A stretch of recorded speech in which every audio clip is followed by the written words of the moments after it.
তৃতীয় অধ্যায় কর্মযোগ। একদিকে ব্রহ্মজ্ঞান, অপরদিকে নিষ্কাম কর্মের কথা শুনিয়া অর্জুন বিভ্রান্ত হইলেন।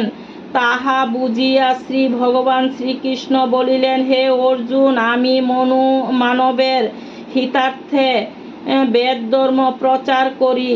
বেদে দুইটি পথের নির্দেশ দেওয়া হইয়াছে, তাহার মধ্যে একটি জ্ঞান, অন্যটি নিষ্কাম কর্ম।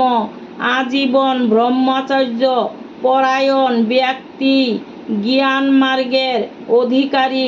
এই পথে কঠোর যোগ সাধনার দরকার, সেজন্য খুব অল্প সংখ্যক ব্যক্তি এই সাধনায় সিদ্ধিলাভ করে। অতএব গৃহীগণের নিষ্কাম পথ অবলম্বন করা উচিত। নিষ্কাম কর্মের ফলে মন শুদ্ধ হয়, মন শুদ্ধ হইলে জ্ঞানও শুদ্ধ হয়।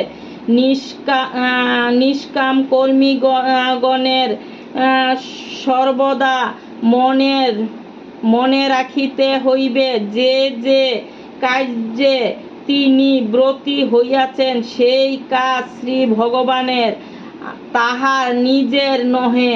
এইরূপে শ্রী ভগবান অর্জুনকে আসক্তিহীন হইয়া নিজ কর্তব্য পালনের কথা বলিলেন। শ্রী ভগবান বলিলেন, হে অর্জুন, জয় পরাজয়, বিনাশ বা হিংসার কথা ভুলিয়া যুদ্ধে প্রস্তুত হও।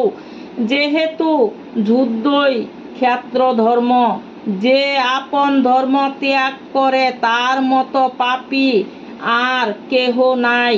নিজ ধর্মে মৃত্যুবরণ করাও শ্রেয়, কিন্তু পরধর্ম ভয়াবহ জানিবে। অর্জুন বলিলেন, হে কৃষ্ণ, হে সখা, আমি তোমার কথা ঠিক বুঝিতে পারিতেছি না।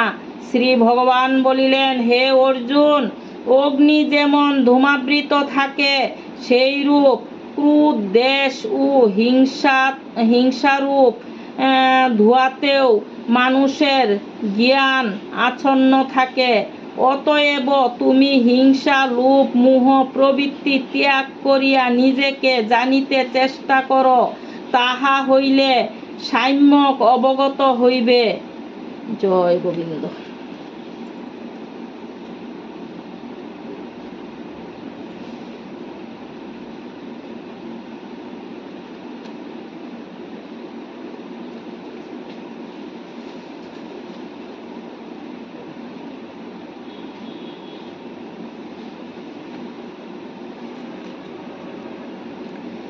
যে গীতা শাস্ত্র জানে না, তদুপেক্ষা অদম কেহ নাই। তাহার প্রারব্ধ, প্রতিষ্ঠা, পূজা, দান ও মহন্তেদিক। যে ব্যক্তির গীতা শাস্ত্রে মন নাই, তাহার সবই নিষ্ফল। তাহার জ্ঞানদাতা ব্রত, নিষ্ঠা, তপ ও যশেদিক। যে ব্যক্তি অর্থসহ গীতা পাঠ না করে, তাহাপেক্ষা অদম কেহ নাই। যে জ্ঞান গীতার কর্তৃত্ব হয় নাই, তাহা আসুর সম্মত জ্ঞান করিবে, তাহা বেদ বেদান্ত নিন্দিত, ধর্মহীন, নিষ্ফল।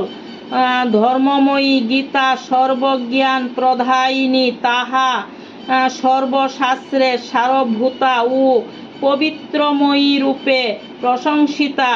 বিষ্ণু প্রবাহে শ্রী হরিবাসরে যিনি গীতা পাঠ করেন, তিনি নিদ্রা, জাগরণ, গমন অবস্থানকালে শত্রু দ্বারা পরাজিত হন না। শালগ্রাম, শিলার নিকট, দেবালয়ে, তীর্থে ও নদী তীরে যে ব্যক্তি গীতা পাঠ করেন, অবশ্যই তাহার সৌভাগ্য লাভ হয়। দেবকীনন্দন শ্রীকৃষ্ণ গীতা পাঠে যেরূপ তুষ্ট হন, সেরূপ বেদধ্যান, দান, যজ্ঞ, তীর্থগমন ও ব্রতাদির দ্বারা তুষ্ট হন না। জয় গোবিন্দ।